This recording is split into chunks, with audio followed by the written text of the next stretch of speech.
Contestant number 1, Justin Futrell. Find a way. Find a way, Justin Futrell.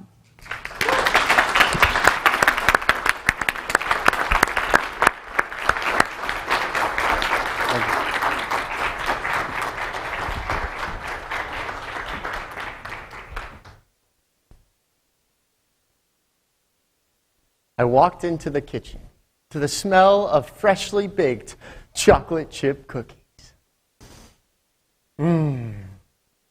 There was Grandma, fluffy white hair, spatula in hand.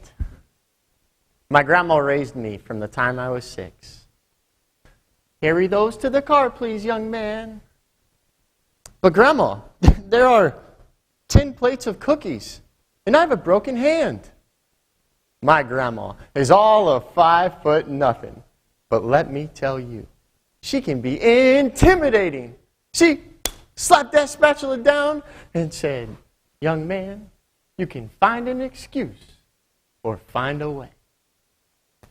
Madam Contest Chair, fellow Toastmasters and guests, and all of you who have grandmas. Fast forward 4 years from Grandma's kitchen, and I found myself in East Africa, studying economic development in Tanzania. We spent the last 2 days on an amazing safari. Now, I could tell you stories of 50 seemingly precious baboons that quickly turned into vicious predators as they charged our jeep. And I could tell you stories about male elephants fighting over a female during the prime of mating season. And then how the 12,000-pound winner proceeded to jump up from behind her, and, well, Grandma would probably not approve of that one. What I want to tell you is a story about a mother and a story about a little boy. Picture this: driving to a rural village on a dirt-covered road, swerving around rocks and bumping through potholes. We came across a mother who was balancing a bucket on her head. She had walked 5 miles to fill her bucket in a puddle of stagnant water. The same puddle cows were lying in, the same puddle goats were defecating in. We learned that she would use this water to cook meals for her family. I felt a tug in my heart. I never realized until this moment that I take something as simple as water and turning on a faucet for granted. We traveled to another village. We met with local leaders and gathered around a water well that was constructed just 6 months prior. When a little boy caught our attention, he ran up to the well, flipped the spigot to fill his jug with clean water, and happily skipped off. It was an amazing sight. And then it hit me. Just 1 year ago, this little boy would have been in the same position as the mother from the other village. Back home, I told the story to Grandma. There has to be a better way for that mother. Right after I graduate, I'm going to raise money for a well. As Grandma, spatula in hand, moved the last chocolate chip cookie onto a plate. Young man, I don't know how many more times I'll be able to tell you this. Find an excuse or find a way.